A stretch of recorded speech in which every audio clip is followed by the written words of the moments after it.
በስመ አብ ወወልድ ወመንፈስ ቅዱስ አሐዱ አምላክ። በሀገር ውስጥና በውጭ ሀገር ያላችሁ የእግዚአብሔር ቤተሰቦች እንደምሰነበታችሁ ቃል ጌታችን ለአምላካችን ለመድኃኒታችን ለኢየሱስ ክርስቶስ የትንሣኤ በዓል አደረሳችሁ። እግዚእነ ኢየሱስ ክርስቶስ ዘኮነ ሰብአ ወመጠወ ርእሶ ለኩሉ ጌታችን ሰው የሆነው ጌታችን አምላካችን መድኃኒታችን ኢየሱስ ክርስቶስ ነፍሱን ለሰው ሁሉ አሳልፎ ሰጠ። አንደኛ ጢሞቴዎስ ምዕራፍ 2 ቁጥር 6። በዛሬው ዕለት በዚህ መልክ መምጣት ያስፈለገኝ ዋና ጉዳይ የስቅለት ዕለት ጌታችን አምላካችን ኢየሱስ ክርስቶስ የተሰቀለበትና ቤዛ የሆነበት ቀን ስለ ቤዛነት በሰፊው ከተሰጠው የትምህርት ድነት ጋር ተያይዞ አንዳንድ ብዥታዎችና ጥያቄዎች ስለተፈጠሩ እነዚህን ነገሮች ለማጥራት ያህል ነው። እንደሚታወቀው እንግዲህ ዕለተ ስቅለት ማለት ዕለተ ሪት ማለት ነው። ጌታችን አምላካችን መድኃኒታችን ኢየሱስ ክርስቶስ ለኛ ካለው የማይለካ ፍቅሩ የተነሳ በአጭር ቁመት በጠባብ ደረት ተወስኖ ተይዞ ታስሮ ተደብድቦ እርቃኑን ሆኖ በመስቀል ላይ ተሰቅሎ ለዓለም ፍጹም ቤዛ ሆኖ የማይደገም ቤዛ ሆኖ በጊዜና በሁኔታ በቦታ የማይወሰን ቤዛ ሆኖ የዘላለም ቤዛነቱን አግኝቶ ወደ ቅድስ በገዛ ደግሞ የገባበትና ለአዳም የሰው ዘር ሁሉ በእኛ ፈንታ የታሰረበትን ታላቅ ቀን ነው የምናከብረው በየዓመቱ። እና ሲተነተን ቤዛነት በአራት እንደሚከፈል ይታወቃል። ከዛም በላይ ሊሄድ ይችላል። በእርግጠኛ በአራት ብናይ በጣም ጥሩ ነው። የገንዘብ ቤዛ አለ፣ የቁስ ቤዛ ማለት ነው። የእንስሳ ቤዛ አለ፣ የሰው ቤዛ አለ። ዋናውና ትልቁ ግን የጌታችን የአምላካችን የመድኃኒታችን የኢየሱስ ክርስቶስ ቤዛነት ነው። እና ይሄ ስለ ነገረ ድነት በሰፊው የሚሰጥበት ሰዓት እነዚህ ምንም ከቁስ ጀምሮ እስከ ሰው ያሉ ሁሉ ቤዛ መሆን ቢችሉ የጌታችን የአምላካችን የመድኃኒታችን ኢየሱስ ክርስቶስን ፍጹም ቤዛ ሊተኩ የማይችሉ ናቸውና በፍጡርና በፍጡራን መካከል ያለውን ቤዛነት ለመለየት በተለይም ጌታችን አምላካችን መድኃኒታችን ኢየሱስ ክርስቶስ ስለ ስርየት ኃጢአት በመስቀል ላይ ተሰቅሎ በከፈለው ቤዛነት ስም ፍጡር ሊጠራ አይችልም በሚል የሰጠው ትምህርት ብዙ ምዕመናንን አደናግሯል። ከአውዱ ውጪ አንዳንድ ሰዎች ቃሉን አጣመው በመተርጎም ጦርነት በመቀስቀስ ህዝቡን በማነሳሳት በተለይም ደግሞ ደጋጎች ምዕመናንን በጣም አሳዝኗል። ከእመቤታችን ከቅድስት ድንግል ማርያም ጋራ እንዴት የፍጡር ቤዛ የለም ይባላል? ከገንዘብ ጀምሮ ከቁስ ጀምሮ ብዙ ቤዛዎች አሉ ብለው በመተንተን ነው ብዙ ጊዜ ሲወራ ሲነገር የነበረው። እኔ በሰዓቱ ስለ ቁስ ቤዛ፣ ስለ እንስሳ ቤዛ፣ ስለ ሰው ቤዛ ብዙ መናገር አላስፈለገኝም። ዋናው በመስቀል ላይ ተሰቅሎ ስለሱ ብቻ ነበር በሰፊ መናገር የነበረብኝና ምንም ቤታችን ቤዛ ዓለም ብትባልም የጌታችን የአምላካችን ኢየሱስ ክርስቶስን ቤዛነት አይተካም የሚል ቃል ብዙዎቹን ግራ አጋብቶ እንደነበር አስታውሳለሁ። እንኳንም ቤታችን ቅድስት ድንግል ማርያም ይቅርና ድንጋይ ቤዛ ተብሏል፣ ወርቅ ቤዛ ተብሏል፣ ገንዘብ ቤዛ ተብሏል፣ ጫማ ቤዛ ተብሏል፣ ቆብ ቤዛ ተብሏል እና ከፈጣሪ በታች ከፍጡራን በላይ የሆነች እግዚአብሔር መረጣትና ከአንስት ዓለም ሁሉ አልቆ አክብሮ ይፈጠራል ለእናትነት የመረጣት እመቤታችን ቅድስት ድንግል ማርያምን ከፍጡር ጋር እንኳን ልናወዳድራት አንችልም። አቻ የሌላት ወደር የሌላት እና ከሷ ጋር በማጣላት በተለይም የተደረገው ቅስቀሳ በፌስቡክ እና በኦንላይን ላይ እንደሚደረገው ቅስቀሳ አይደለም። አንደኛ የኔ አስተዳደግም አኗኗርም በአጠቃላይ ህይወትም ከደብረ ሊባኖስ የወጣ ነው። እኔ የተክለ ሃይማኖት ልጅ ነኝ እና በዚህ ደረጃ ነገሮችን በጣም አግሎ ብዙ ምዕመናንን አስቀይሟልና እኔ ከትምህርት ቤት ጀምሮ በእመቤታችን በቅድስት ድንግል ማርያም በእንተ ስማ ለማርያም እያልን ድርቆሽ እየለመንን ኮሾሮ እየለመንን ቁራሽ እየለመንን ስሟን እንጀራ በልተንበታል ለብሰንበታልና ቤዛዊተ ዓለም ብለን በሰዓታቱ በሌላው መጻሕፍት በቅዳሴዋ በውዳሴዋ እየጻፍን እየተረጎምን እያስተማርን እንገኛለን። እኔም በግሌ ስለሷ ብዙ ሰብኬያለሁ። ስለሷ ወላዲተ አምላክነት በተለይም ንጻ ጠባ ያላደፈባት ነውር ነቀፋ የሌለባት ኃጣዊ ያላገኛት እግዚአብሔር በንጽህና በቅድስና ከዓለም አልቆ የፈጠራት ከሁሉም አልቆ የፈጠራት አቻና ወደር የሌለባት እንደሆነች ብዙ ጊዜ በሰፊው ትምህርት ሰጥቼበታለሁ። መጽሐፍም ጽፌያለሁ። ያንን መከታተል ይቻላል። እኛ ብቻ ሳንሆን መልአኩ ቅዱስ ገብርኤልም ቡሩክ ታንቲ ማንስ ወቡሩክ ፍሬ ከርስኪ አንቺ ከሴቶች ሁሉ የተለየሽ ነሽ ብሎ ያደነቃትና ያመሰገናት ፈጣሪ ለእናትነት የመረጣት እናት ስለሆነች እንኳንስ እሷን ይቅርና ማንንም በክርስትና ለመናቅ አይቻልም። እኔ የወለደችኝ ውድ እናቴን በእጅጉ የሚወዳት የማከብራት ነኝና እናቴን የማከብር የፈጣሪውን እናት በምንም አይነት ተአምር ዝቅ አድርጌ የማይበት ምንም አንዳች ሁኔታ የለው። በዕለቱ የተደረገው ጌታችን አምላካችን መድኃኒታችን ኢየሱስ ክርስቶስ በሚጠራበት ቤዛነት የኃጢአት ስርየት ቤዛነት በዚህ ፍጡር ሊጠራ አይገባም አይችልም የሚል ነው በጥቅሉ። አው ትክክል ነው። ከመልአክ ጀምሮ እስከ ሰው ያለ ሁሉ ወይም ደግሞ ዓለም ከተፈጠረ ዘመን ከተቆጠረ ጀምሮ እስካሁን ድረስ ያለ ወይንም ደግሞ እስከ ለብሰ ምጽአት ድረስ የሚቀጥል ሁሉ ኢየሱስ ክርስቶስ ጌታችን መከራ የተቀበለውን መከራ ቢቀበል ጌታችን አምላካችን መድኃኒታችን ኢየሱስ ክርስቶስ በቀራንዮ የከፈለውን ቤዛነት ማንም ሰው መክፈል አይችልምና እሱ የኃጢአትና የሞት መድኃኒት በማዳኑ ተረፈ ደዌ የሌለበት የዓለም ቤዛነቱ የኃጢአት ስርየት ነው። አው እያንዳንዳቸው ለምሳሌ እነ ሙሴ ቤዛ ተብሏል። ነገር ግን የሙሴ ቤዛነት በአረፍተ ዘመን ተገጥቷል፣ በጊዜ ተገጥቷል፣ ዮርዳኖስ ማዶ ተገጥቷል። የሁሉም ፍጡራን ቤዛነታቸው በጊዜ በሁኔታ የሚገታ ነው። ነገር ግን በጊዜና በሁኔታ የማይገታ ለዓለሙ ሁሉ ቤዛ የሆነ ከሰማይ በታች ከምድር በላይ መዳኛ የማን ነው? ከሱ ውጪ አዳኝ የሌለ የጌታችን የአምላካችን የመድኃኒታችን የኢየሱስ ክርስቶስን ቤዛነትን በደንብ አጉልቶ ለማሳየት እና ለማስተማር ካልሆነ በስተቀር ከመቤታችን ከቅድስት ድንግል ማርያም ክብር ጋራ ምንም የሚያገናኝ አንዳችም ነገር የለም። እሷን ከፈጣሪ ልጅ ከተቀበለው መከራ ጋራ ሊወዳደር አትችልም እና ብዙ ምዕመናን በዚህ ጉዳይ በእጅጉ አዝነዋልና የኢየሱስ ክርስቶስ ቤዛነትና አዳኝነት ለድርድር ለክርክር የማይቀርብ ለምንም ለውይይት የማይቀርብ ዛሬም ትላንትናም ነገም ያው የሆነ እሱ ለዘላለሙ ሲያድን ይኖራል።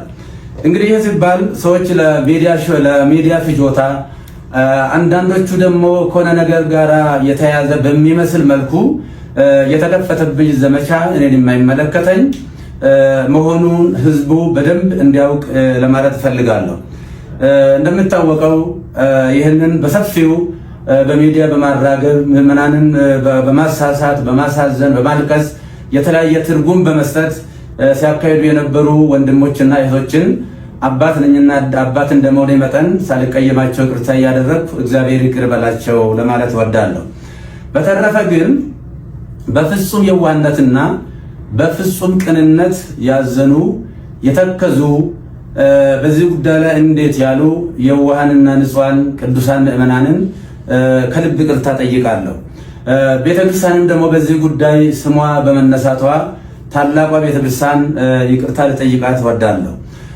ለሁላ በደንብ ግልጽ መሆን የሚያስፈልገው የእመቤታችን ቅድስት ድንግል ማርያም ንጽሕና ቅድስና እግዚአብሔር የሰጣትን ክብር ስንሰብክ ነው የኖርነው፣ ወደፊትም የምንሰብከው ነው።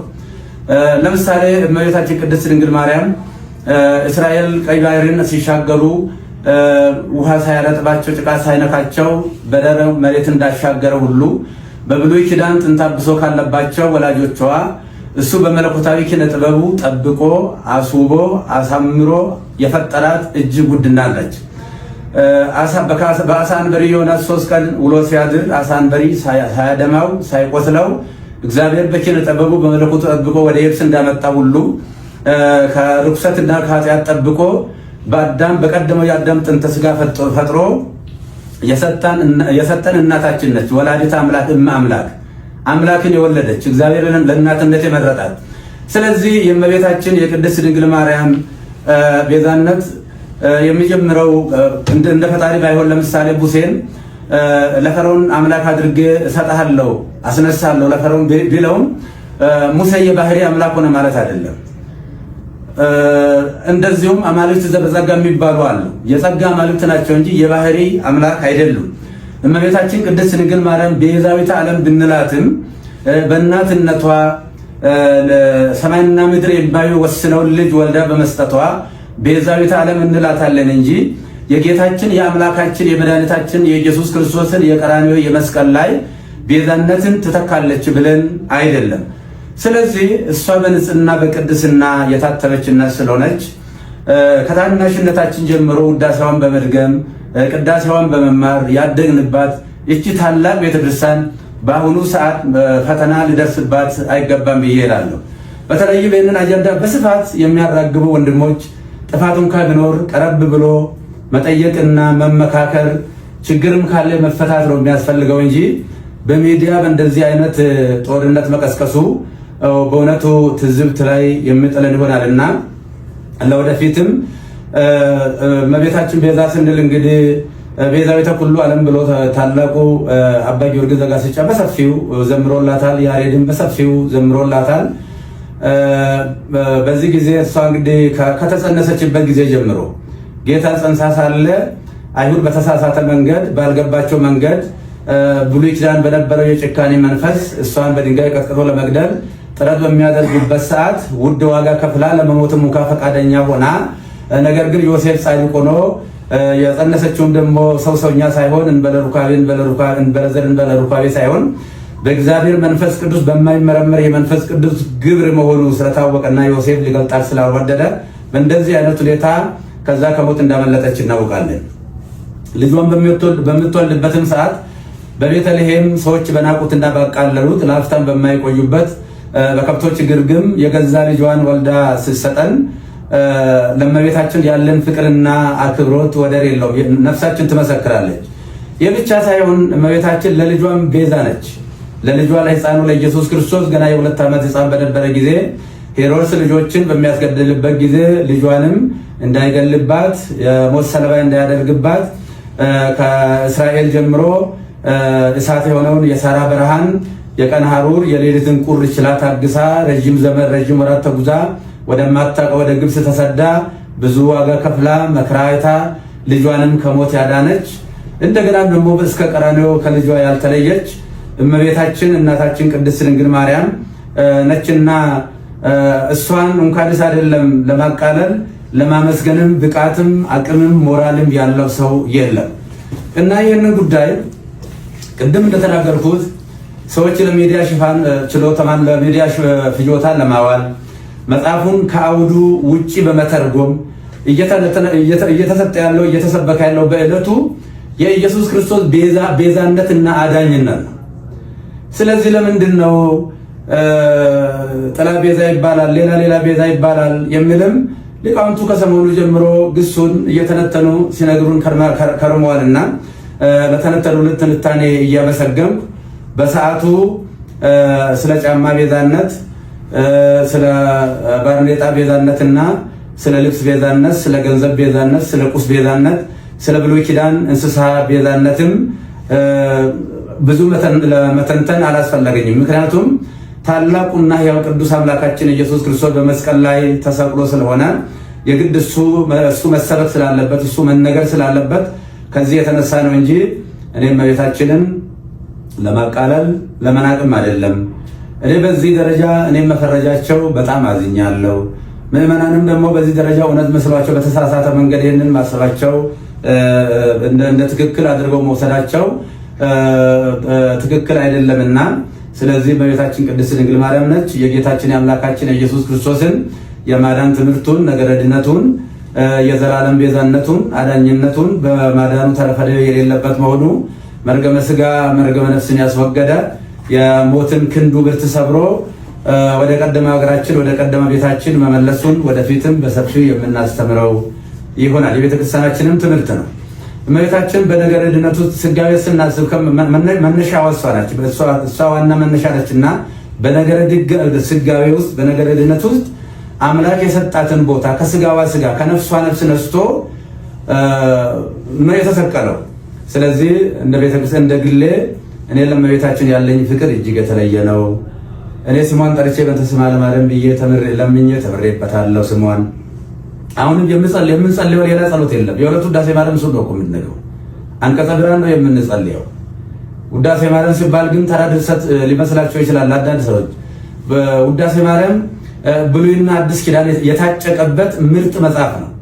ይልቁንም ብሉይ ኪዳን፣ አዲስ ኪዳን፣ መጽሐፈ ሊቃውንት እነዚህ ተጨምቀው ነገረ ድነት የጌታችን የአምላካችን ኢየሱስ ክርስቶስ የማዳን ስራው ቤዛነቱ አዳጅነቱ በሰፊው የታጨቀበት የሚተነተንበት የምንጸልየው እሱ ነው እና ቅድም እንደተናገርኩት የውሃ ምዕመናን ልጆቼ አንድ ሁኑ።